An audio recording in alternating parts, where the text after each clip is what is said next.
오늘 말씀의 제목은 큰 이야기 속에 피눈물 나는 작은 이야기, 큰 이야기 속에 피눈물 나는 작은 이야기라는 제목으로 맥추감사주일 함께 말씀을 나누고자 합니다.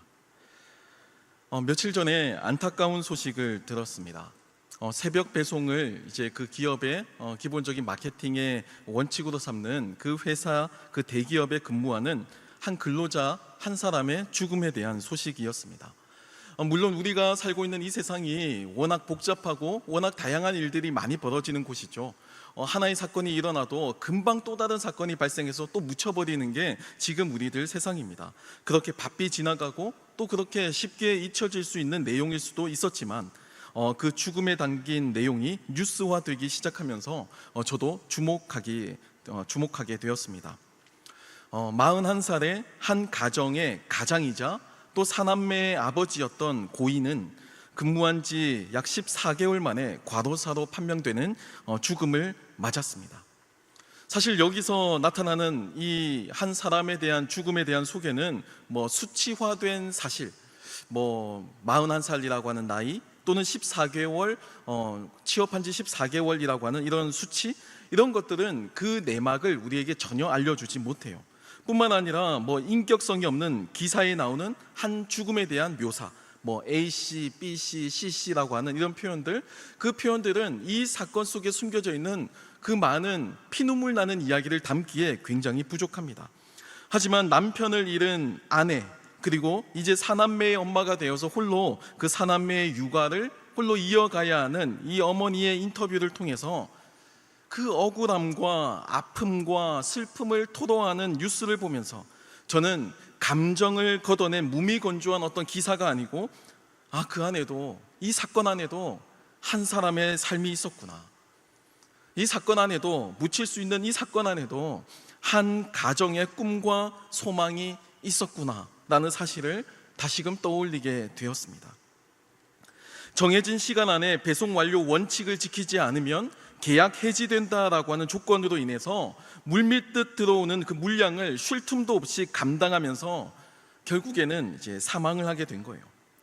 사실 그런 의미에서 보면 이 고인에 대한 이 죽음은 이 고인이 성실했다라는 점이 사실 그 사망의 이유라고 할 수가 있을 겁니다. 그거 말고는 달리 설명할 방법이 없어요. 남겨진 아내의 인터뷰를 통해서, 그리고 남겨진 그 사남매 아이들을 생각하니 너무 가슴이 아파요. 이 야만의 시대에 지금도 우리는 이 비인간적인 세상에서 비인간적으로 생존하고 살고 있습니다. 평범하게 인도를 걷다가 사고를 당할 수도 있는 세상이고요, 또 갑자기 차를 타고 가다가 터널에 물이 들어차서 잠겨서 사고를 당할 수도 있고요, 또 젊음의 기쁨을 누리기 위해 축제를 즐기다가 또는 수학여행을 가다가 사고를 당할 수도 있습니다. 그리고 이 대부분의 사건들의 배후에는 이 인간을 비인간적으로 여기고 물질로 여기는 가치가 숨겨져 있다라는 겁니다. 즉 돈으로 인해서 미리 막을 수 있었던 인재였을 가능성이 더 크다라는 거예요. 바쁘고 분주한 세상에서 한 개인의 죽음, 그 한 개인의 소멸의 문제는 물론 금방 잊혀지겠죠. 또 다른 사건이 또 그 문제를 덮겠죠. 하지만 이미 사건은 발생했고 남겨진 유가족들에게, 그리고 그 고인을 추억하는 사람들에게 그 고인의 빈자리는 쉽게 채워지지 않을 겁니다. 거대한 역사의 입장에서 이 큰 물줄기로 역사는 계속 흘러갑니다. 여러 사람들의 눈물과 또 여러 사람들의 억울함과 또 여러 사람들의 그 아픔을 계속 뒤로하고 이 역사의 물줄기는 계속 흘러가게 됩니다. 하지만 그 안에서 실제로 살아가는 평범한 사람들, 소시민의 역사는 여전히 그 안에 어려움과 눈물로 지금도 그 자리에서 하나님께 질문하고 또 하나님의 뜻을 물으며 하나님을 구하고 있습니다. 오늘 본문 말씀도 이 거대한 역사 속에서 잊혀질 뻔한 개인의 작은 이야기를 담고 있습니다. 룻기 이야기의 결말을 장식하면서 이 룻기를 기록한 성경의 기자는 이 룻기의 마지막 이 엔딩을 뜬금없이 베레스의 계보로서 마무리하고 있습니다. 왜 룻기를 기록한 이 성경의 기자는 이 룻기의 대단원을 장식하는 그 마지막 단락, 결론이죠, 굉장히 중요한 부분에서 왜 하필 뜬금없이 감정이 배제되어 있는 듯한, 그리고 심지어 뭐 어떤 해석도 나타나지 않는 듯한 그런 계보를 열거하고 있을까요? 왜 이 족보를 통해서 룻기를 마무리하고 있을까요? 룻기 4장 12절을 보면 이 베레스라고 하는 인물에 대한 설명이 나오거든요. 제가 한번 읽어드리겠습니다. 여호와께서 이 젊은 여자로 말미암아 내게 상속자를 주사 내 집이 다말이 유다에게 낳아준 베레스의 집과 같게 하시기를 원하노라 하니라 라고 전합니다. 지금 보아스가 이방 여인인 룻을 아내로 맞아 드릴 때 사람들이 이 보아스를 향해 축복하는 내용인데요, 여기서 이 베레스라고 하는 이 인물에 대해서 소개가 되고 있습니다. 사실 베레스는요 보아스의 조상이고요, 또 굉장히 특이한 출생 이력을 가지고 있습니다. 다말이 유다에게 낳아준 아들이 베레스라고 소개되고 있는데요, 사실 이 다말은 유다의 며느리입니다. 부인도 아니고요, 뭐 첩도 아니고요, 며느리와 시아버지의 관계였다는 겁니다.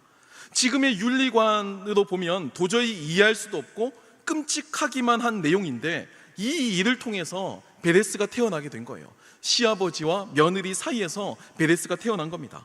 이 이야기를 이해하기 위해서는 우리는 또 다른 작은 이야기인 창세기 38장을 한번 살펴보아야 합니다.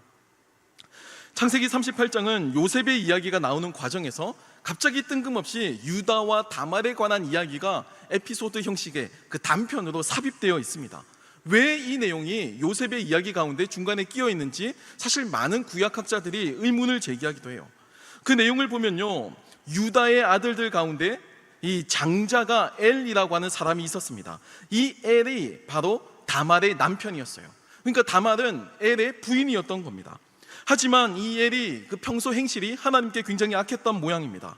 그래서 성경에 묘사된 기록을 보면 그가 악해서 하나님께 죽임을 당하고 둘째 아들인 오난이 다말의 생계를 책임져야 하는 상황에 직면하게 되었어요. 그게 율법의 기록의 내용이었습니다. 홀로 과부가 된 여인을 그저 그 집안에서 쫓아버리거나 아무 기업도 없이 그냥 내쫓아버리는 것이 아니고, 그 여인을 마땅히 둘째 아들이 취해서, 형수치수 제도라고 하는데요, 취해서 그녀가 끊임없이 이 땅에서 생계를 이어갈 수 있도록, 그녀도 자녀를 낳아서 기업을 가질 수 있도록 보장하는 일종의 고대 이스라엘의 사회 안전장치였습니다. 그 의무가 있었던 거예요. 하지만 오난은요 이것을 거부합니다. 그리고 이 오난은 다말의 생계를 책임져 주지 않아요. 그리고 다말을 희롱하고 버립니다. 이에 오난 역시도 하나님의 심판을 받고 죽게 돼요. 이 상황에서 그 누구도 이 며느리인 다말을 책임져 주지 않습니다. 시아버지 유다는요 자신의 셋째 아들인 셀라가 있었습니다. 율법적으로도 이 셀라가 이 형수인 다말을 책임지는 게 맞아요. 하지만 여기서 유다가 또다시 자신의 자녀를 잃을까 싶어서, 셋째 아들마저 혹시 악한 행실을 해서 혹시 잃을까 싶어서 다말을 강제로 수절시키고 집안에 머물게 합니다. 성경에서는 이렇게 부드럽게 표현되어 있지만 실제로는요 이 기록은 이제 감정을 배제한 객관적인 기록일 뿐이고, 실제 고대 이스라엘의 풍습을 알고 있는 유대인들은 룻기의 이 본문을 읽으면서 유다 이 시아버지의 행실에 대해서 굉장히 분노를 표합니다. 이건 이 여인으로 하여금 사형 선고를 내리는 것과 마찬가지예요. 이 여인을 그냥 방치하는 겁니다. 이 여인을 학대하는 거예요. 실제 다말은 이렇게 잊혀지고 혼자 쓸쓸히 죽어갈 운명을 마주하게 됩니다. 유다의 족보라고 하는 이 거대한 이야기 속에서 사실 작은 이 다말이라고 하는 여인의 이야기는 어찌 보면요 있어도 되고 없어도 되는 이야기, 지워줘도 되는 그런 이야기뿐이었습니다. 하지만 다말은 이대로 물러서지 않습니다.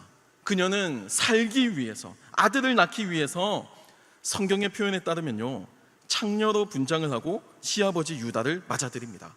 그리고 쌍둥이를 낳았는데 그 첫째 아들이 바로 베레스라고 하는 인물이었어요. 이것이 창세기 38장의 내용이고요, 이 내용을 오늘 본문 룻기는 여기서 등장하는 이 베레스라고 하는 이 사람의 계보, 이 사람의 족보를 소개하고 있는 겁니다. 여러분, 제가 간략하게 창세기 38장을 소개해 드렸는데요, 어떤 느낌을 받으셨나요? 경쾌하고 즐겁고 뭐 기쁜 그런 내용일까요? 아니죠.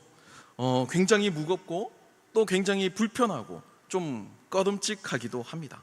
성경에 이런 말도 안 되는 윤리관과 같은, 그리고 이런 불편한 출생 비밀을 가지고 있는 이 베레스라고 하는 사람을 숨기고 은폐시키고 오히려 축소시키면 축소시켰지 이것을 또 부각시켜서 룻기의 마지막을 장식하려고 하는 이 룻기 기자의 의도를 우리는 다 갸우뚱하게 될 겁니다. 저는 사실 이것이 우리의 삶과 비슷하다고 생각해요.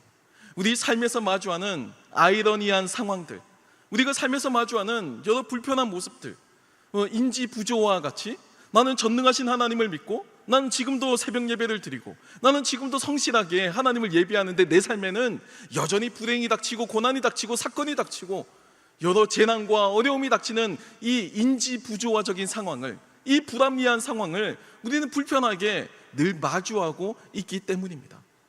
정답은 몰라요.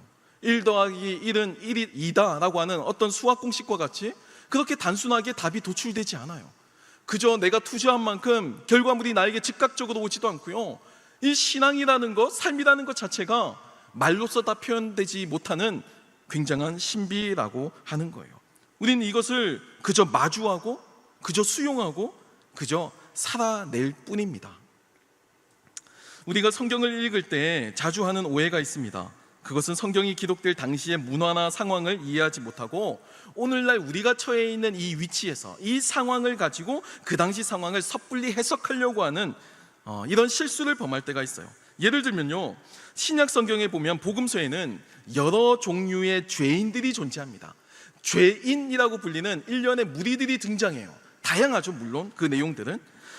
당시 율법으로 보면요, 경건한 유대인들은 이 죄인들로 불리는, 죄인들이라고 지칭되는 사람들과 대화를 나누어서도 안 되고요, 또 교제를 해서도 안 되고요, 죄인들과는 식사를 해서도 안 되고, 심지어는 물리적인 그 어떤 형태의 접촉도 불가능합니다. 손을 만지거나 악수를 하거나 옥자락이 서로 마주치는 행위 역시도 엄격하게 금지하고 있어요. 여기서는 정말 끔찍한 범죄를 저지른 악한 죄인도 물론 있지만, 여러분 복음서 내용을 보시면 사실 여기 이 죄인이라 불리는 사람들 가운데는 불가피하게 죄인이 되어버린 사람들도 있습니다. 가난해서 율법의 기준을 충족시키지 못하는 사람들, 물론 율법에 따라서 가난하면 이제 비둘기를 가지고 제사를 드릴 수도 있었지만 예수님 당시 성전이 이미 그 성전을 독점하고 있었잖아요, 제사장 무리가. 그리고 멀쩡한 예물을 다 거부시키고 자신들과 독점 계약한 그 업체의 예물만을 합격 판정을 내리고 받아들인 겁니다. 그러니까 거기에 프리미엄을 덧붙여서 더 비싸게 바가지를 씌우고 팔았어요. 그러니까 가난한 사람들은 하나님께 예물을 드리고 싶어도 비싸서 드리질 못하는 겁니다. 돈이 없어서 예배를 드리지 못해요. 돈이 없어서 예배를 드리지 못하니까 죄인이 되어버렸습니다. 가난한 게 죄인이 된 거예요. 경제적으로 무능한 게 죄인이 된 거예요. 부족한 게 하나님 앞에 예배도 드리지 못하는 죄인으로 규정이 된 겁니다. 출신이 천하고 배운 것이 없어서 유대 사회에서 율법에 저촉되는 그런 일을 하면서 살 수밖에 없었던 사람들도 있어요. 대표적인 사람들이 바로 복음서에 나오는 세리들이죠. 이들은 아마 태생이 그렇게 교육을 잘 받고 나지 못했을 겁니다. 그래서 이미 그 세상 가운데 성공의 그 구멍을, 그 경쟁을 뚫고 올라가기가 이미 자신들에게는 보이지 않는 유리천장이 강하게 자리 잡고 있었던 계층들이었을 거예요. 목구멍이 포도청이니까 어떻게든 먹고 살기 위해서 어떤 일이든 하려고 하니까 유대인들이라고 하면 꺼려하는 직업을 선택할 수밖에 없고, 그러다 보니까 어느새 나는 죄인이 되어 있고 유대 사회에서 손가락질 받으며 살게 되었다라는 겁니다. 마치 조선시대의 도축업자들을 그렇게 대했죠. 꼭 필요한 일인데도 불구하고 천하다라고 인식을 주고, 그래서 그 직업을 하는 사람들을 향해 손가락질을 하는 것과 똑같습니다. 뿐만 아니라요, 여성의 생리나 한센병이나 신체적인 장애, 정신적 장애와 같은 자연적인 현상이나 신체적인 특징으로 죄인을 평가하는 사람들도 있었습니다. 그게 다 복음서에서 죄인들이라고 불리는 그 일군의 무리들 속에 다 포함되는 다양한 사람들이었어요.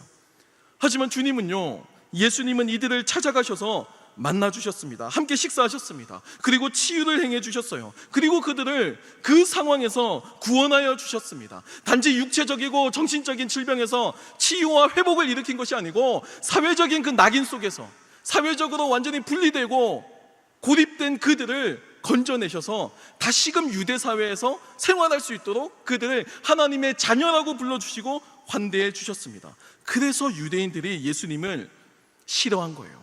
예수님께 분노한 겁니다. 예수님을 향한 별명이 있죠. 세리와 죄인들의 친구다. 이거 경멸적인 표현입니다. 아무도 접촉하지 않는 사람들과 어울리는 너희들, 접촉하는 순간 우리도 타락하고 죄에 오염된다고 믿었던 그 시대에 그들과 함께 식사하고 그들과 함께 어울리고 그들과 함께 만나는 그 예수를 바리새인들은 비판하고 있었던 거예요. 여러분, 시아버지의 아들을 낳은 며느리 다말이 그 당시 상황에서 버려진 존재였습니다. 마땅히 율법적으로 보호를 받아야 하는 그 아들들이, 보호를 해야 하는 그 아들들이 다말을 희롱하고 버리고 이것을 끝까지 원칙적으로 보호해야 할 의무가 있었던, 심지어 이 시아버지 유다마저도 그럴듯한 변명을 통해서 실제로는 다말을 방치하고 버린 겁니다. 이 거대한 이야기 속에 다말의 인권, 다말이 보호받아야 할 권리, 이 작은 이야기는 철저하게 무시당하고 있어요. 그냥 이 다말은 그냥 있어도 되고 없어도 되는 그 한 사람으로 등장하고 있습니다.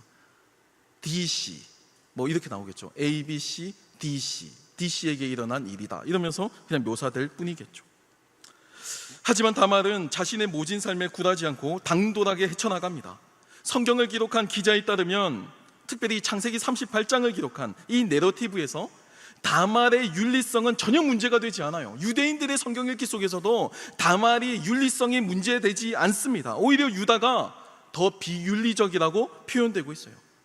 율법도 안 지키고, 심지어 솔직히 엄밀히 말하면 다말인지 몰랐다고 하더라도 길에서 창녀를 만난다는 것 자체가 이미 믿음의 조상의 계보에 어울리지 않는 행동을 한 겁니다.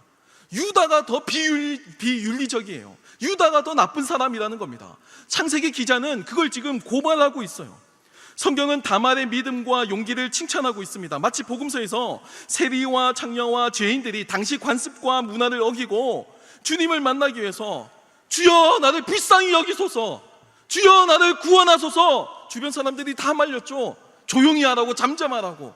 하지만 그때 주님은 이들을 구원해 주셨다는 겁니다. 여러분, 이 모든 배경이 베레스라고 불리는 이 사람의 출생 이력입니다. 겉으로만 보면 껄끄럽고 불편하고 받아들이기 힘든 그런 내용으로 출생한 한 인물처럼 보이지만, 실제로 이 베레스라는 인물 속에는 하나님의 은혜가 있고 또 그 은혜를 갈망하는 사람의 열정이 있고, 이를 통해서 하나님의 선물로 주어진 인생이 바로 베레스라는 겁니다. 오늘 본문에 등장하는 룻기도 짧은 내용이지만 많은 은유와 상징과 이미지가 나타나는 인상적인 성경입니다. 이야기의 시작은 이래요.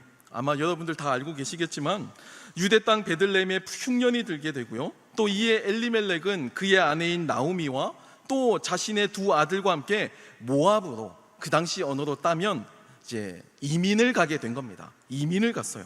그런데 거기서 엘리멜렉은 죽고 또 두 아들도 죽고 남은 것은 그 머나먼 타국에서 시어머니 나오미와 며느리 룻과 그리고 며느리 오르바만 이렇게 남게 된 겁니다. 그리고 오르바는 다시 떠나고요, 이 나오미와 룻, 이 두 여인만 아무것도 가지지 않은 채 다시 베들레헴으로 내려오는 이야기를 통해서 룻기가 시작하고 있습니다. 모든 것을 잃었어요. 모든 것이 없는 그 상태에서 이제 성경은 끝이 아닌 시작을 이야기하고 있습니다. 모든 것이 잃은 바로 그 절망의 순간에서 룻기는 첫 시작을 열고 있는 거예요. 흥미로운 것은 여기서 처음 나오는 이 엘리멜렉과 나오미가 베들레헴을 떠난 이유가 흉년 때문이었다라는 겁니다. 여러분, 흉년은요, 내가 막을 수가 없는 겁니다. 어떤 사람들은 이 나오미와 엘리멜렉이 이 모압 땅으로 간 것 자체를 불신앙으로 보지만 저는 그렇게 생각하지 않아요.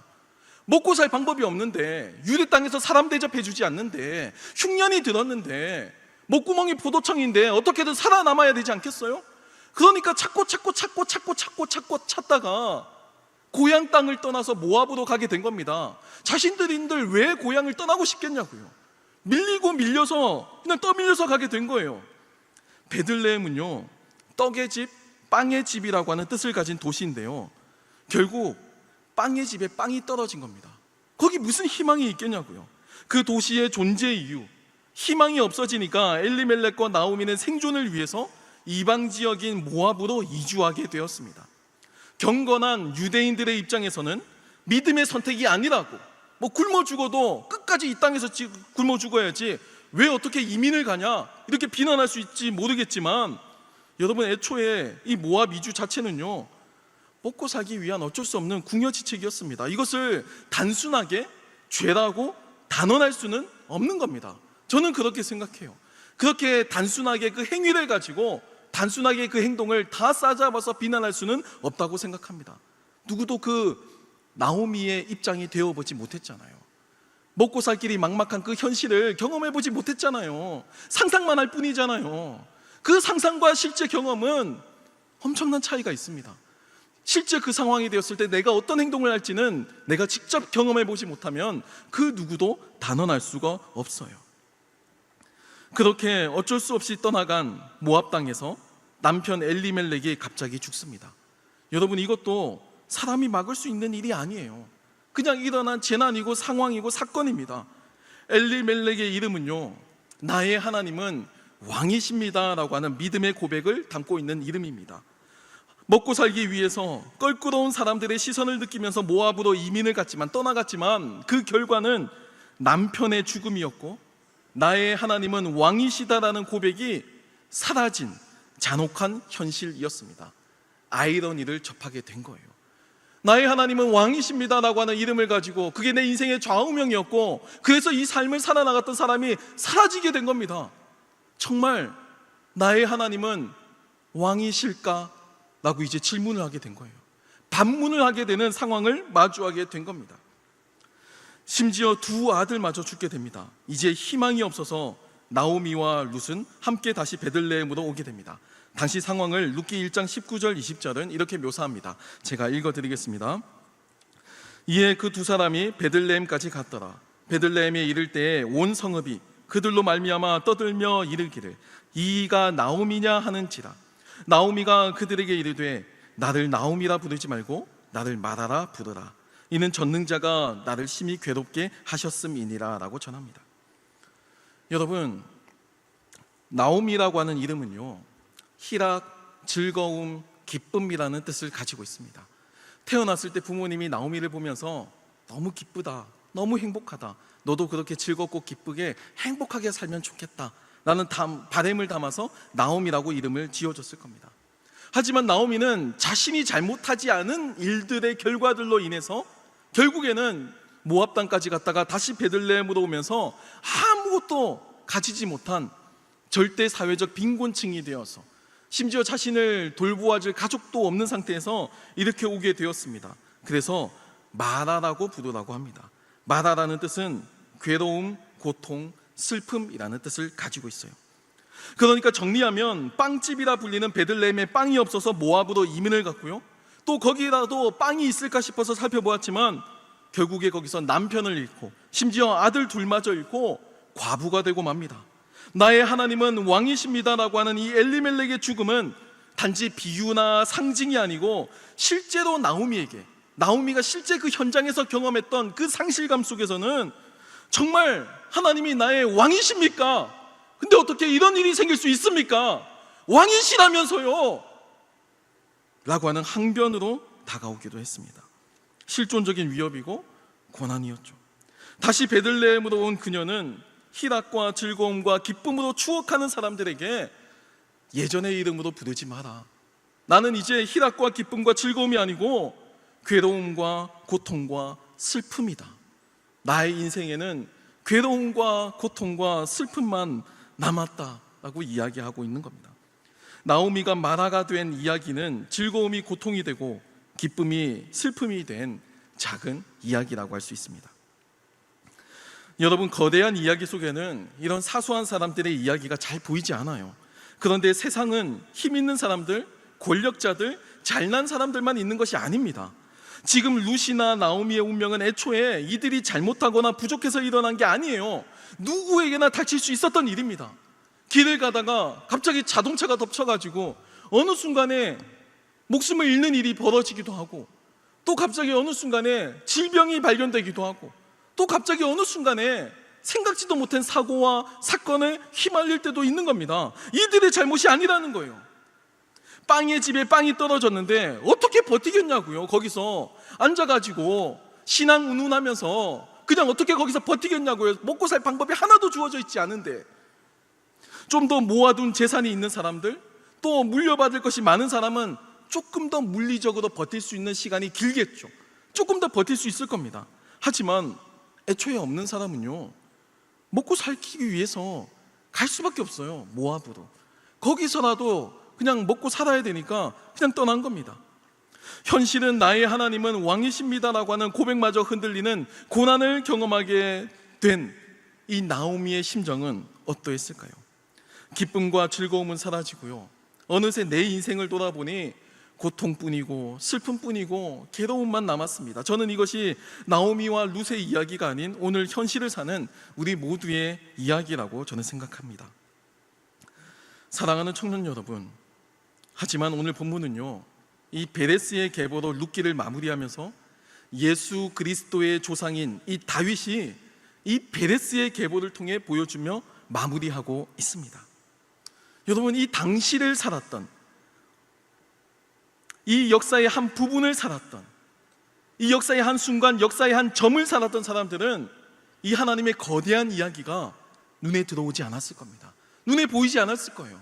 당장의 고통과 슬픔과 어려움만 보았을 겁니다. 그 순간, 그 부분, 그 점이 때로는 내게 슬픔과 괴로움과 고통인 마라의 순간이 되기도 하고, 빵의 집에 빵이 없고 하나님은 나의 왕이시다라고 하는 이 고백이 뿌리째 흔들리는 어려움을 마주하기도 합니다.